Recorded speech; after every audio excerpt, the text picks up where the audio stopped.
The Pimax Crystal Super. The current flagship of this company tagged with a bold statement, the world's first Retina Level VR headset. But what does it mean? And is it the best VR headset currently on the market to use in flight simulators like DCS and Msfs? Well, in this video I will do my best to answer these questions, as I had enough time with the Crystal Super here at home thanks to Pimax that sent this unit in a good timing. Beyond my first impression video from the first edition of the XR hardware showcase, now I could test this VR headset at home with DCS, Msfs and other games, so I can review it based on everything I know so far when it comes to VR. So stick around as we will discuss my findings with the Crystal Super from unboxing and setup to flying in the virtual skies.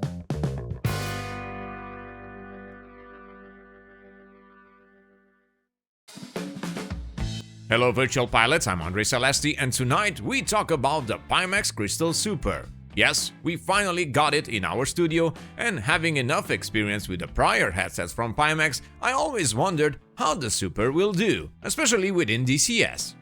My expectations were to get immersed with a wider FOV than what I've experienced before, knowing that Pimax did their best to improve from the last VR headsets they have, and as I know that many users invested in the previous models, there is always the question, should I upgrade or not?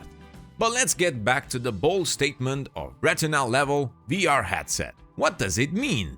Well, the idea is based on pixel density, or how many pixels per inch does the screen have in order to be as close as possible to our eyesight. Crazy, I know. To put it simple, they talk about a screen that has a high pixel density so the human eye can't see those pixels at a typical viewing distance. And this is where things get interesting with VR. You see, our eyes are very close to the lenses, so we need a very high pixel density to make the image look sharp and pixel-free. This is needed if you want to eliminate that screen door effect. In better words, the visible grid between pixels that break our immersion. Now to do that, you need at least something between 60 to 70 pixels per degree, or ppd, the better measurement for VR. Now the Crystal Super promises to deliver 50 ppd or even 57, as we will see later with the options that Pimax prepared for us. So quite impressive when you think about it, especially if you take into account that most VR headsets until so far hover between 30 to 40 ppd. So long story short, this has to be super impressive, but we will see about that.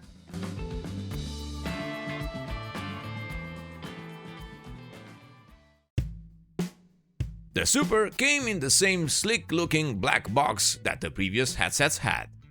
After opening it, I got a nice greeting message from my friend at Pimax. Thanks, Calvin. Then we discovered the content packed quite tight in and around the headset. A separate foam cover with a different thickness, the Confort top strap available for free to all orders before the 1st of May, together with the free DMAS headphones and free shipping. Nice! The two controllers, same like the ones we got before. I see no differences with these ones. And the headset itself. And you won't believe it, but listen to my reaction. Oh my god, it's light. It's really light. Well, we will weight it, don't worry, so we understand if it's really that much light, but that was my impression at the moment.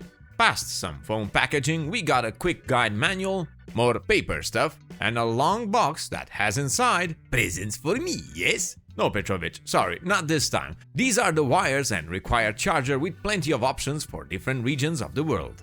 The lenses have extra protection on them, and it's important you know to avoid using any alcohol wipes or strong light exposure with them. A new feature, if I can call it that, is the ski mask. The what? Well, the face mask that looks like those ski glasses or goggles. It's way more comfortable than what they had before. But I must say, because it's light and missing a click-in attachment, it does often get loose very easily. Alright, let's check the weight of this headset, first with no head strap or the DMAS headphones. The headset weighs around 85 grams, but after the setup I will weigh it again and see how much more it gains with the DMAS headphones and straps.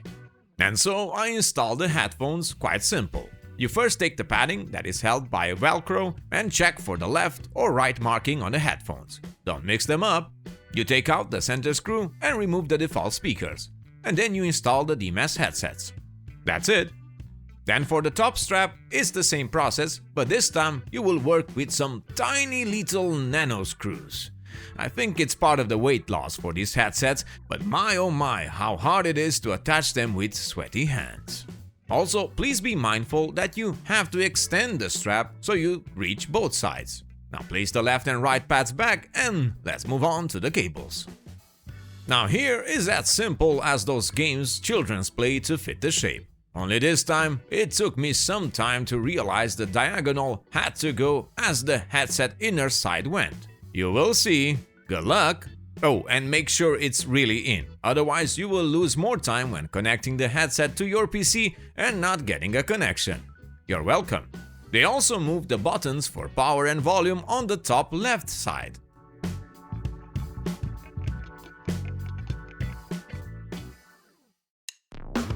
Starting Pimax Play is the same process like before with the other VR headsets from Pimax. You make sure all cables are connected and you go through the setup process.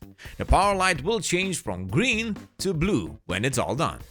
The headset has the automatic IPD adjustment, the position control, so you know if you place it correctly on your head. I like that. We give it a good wipe from all those fingerprints and away we go. I adjust the strap and first feel at home was quite comfortable. I can sure stay in it for a few hours with no problems. Jumping in DCS, I took the Viper for a spin, and my entire perspective changed from what I used to consider a helmet type of display within a box to a way more wider view. You look up, but then you just raise your eyes and see perfectly with no blur effect when doing so. The cockpit and outside environment are brighter as well. This headset feels way more brighter than the previous models. I had no issues with tracking, but remember that the inside-out tracking is sensitive to bright environments. Didn't experience any problems, but it's good to know. Also, this headset will have a swappable faceplate for base tracking if you want something like that. The resolution is outstanding. You see everything inside the cockpit in a very detailed way. I can read all the text in front and left and right. And as you look outside, you can make out perfect features of the hills and valleys or surrounding aircraft way more precise than before. This is what makes DCS and other flight sims amazing and a great experience for anyone, especially in VR. It's something else, and yes, the 50 ppd does make a difference.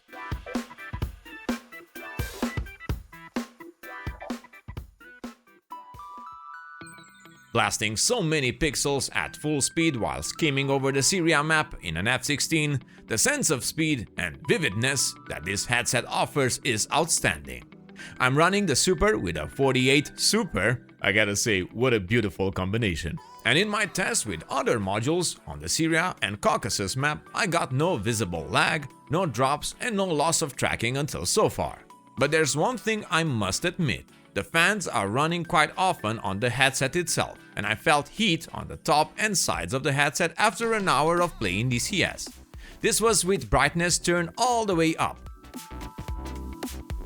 And speaking of that, the colors in DCS are a bit more faded, but that's to be expected, as if you compare DCS to other flight sims like Msfs on a screen and not in VR, you get the same comparison. In my opinion, Msfs has deeper colors than DCS in certain situations. Don't get me wrong, it's not a minus, but it's good to mention.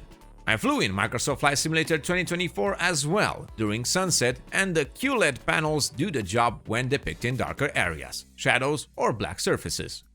The headset also features a cool pass-through mode that is accessible by tapping 2 times on the headset itself. Useful to check your surroundings, adjust your space and get back in with a quick tap. Now I wish it would be in color and more detail, but at the time I tested the headset it's grainy and black and white. Another thing I have to mention is that I was searching for the eye-tracking shapes when looking around. What do I mean? Well, within DCS with the previous Crystal, in certain situations I could see a defined space where the difference in brightness made up a square shape following my eyes. I couldn't find it until so far. What I did find is a rectangular border seen only in DCS. It's small and you have to look for it to notice it, but it's there, bordering the image with a little bleed on the sides made out of DCS environment. I know this is a DCS thing, but good to know as my viewers want to know everything in regards of the image. Now about Mura. The secret lies in brightness and environment. I personally can report that there is Mura in both MSFS and DCS. I had to tweak my exposure in DCS so it's not visible when not focused on it, but in MSFS I could see it. For those of you not knowing, Mura is like a grainy mesh visible on the entire screen, especially when looking at clouds. The flight sim community knows what I'm talking about. It's definitely way less than the other previous headset, but I can't say it's gone.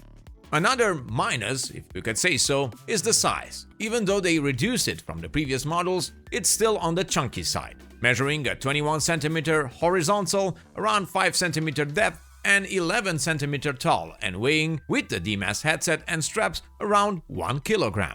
Some users would find it too much for hours and hours of flight or gameplay. And speaking of that, in my testing I haven't experienced any crash with the headset, with sorties in DCS around 2.5 hours and MSFS 2024 career missions that last around the same 2 hours. Another important tip for those of you thinking to upgrade to the Crystal Super is to check out the VR Compare website. It's a great tool to put in balance the features and differences between the current known headsets. At these prices on the market, it's important to stay informed and get as much information as possible before buying such a device.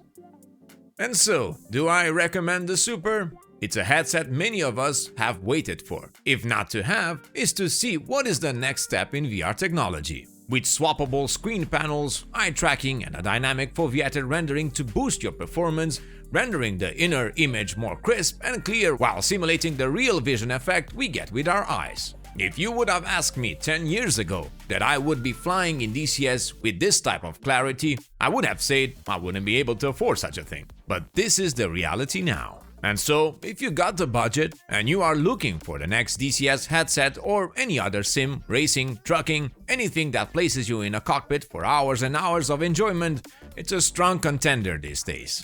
Oh, and we had to try it with Natasha in Beat Saber, like we did with the previous headset, and her reaction was the same. I can finally see everything. She says the IPD auto adjustment and position check are a godsend for her and that the image is definitely way more clear with a bigger size environment. The headset comes with more in every aspect, and that's a good thing. Now the Pimax Crystal Super has multiple ways of purchase, and as of now, best I can say is take a look on their website to see the current price range depending on your region. But remember to also take advantage of the discount code we have here at How I Play, as it will save you a little bit and help the channel in the process. I will come back with more impressions on the Super and even a QA like we did before with more answers to your questions about this headset. A big thank you to Pimax for sending us this unit for testing. Also, please note that the entire script and opinions were written by me and there were no requests from the company on certain aspects of our review. And with that being said, thank you all for watching until the end of our video. Many thanks to our Patreons for their continued support. If you find the video informative, please leave us a like and subscribe to keep in touch with all the latest showcases and news from your favorite simulators and games. I am Msfs Test, reminding you to fly safe, and I'll see you next time.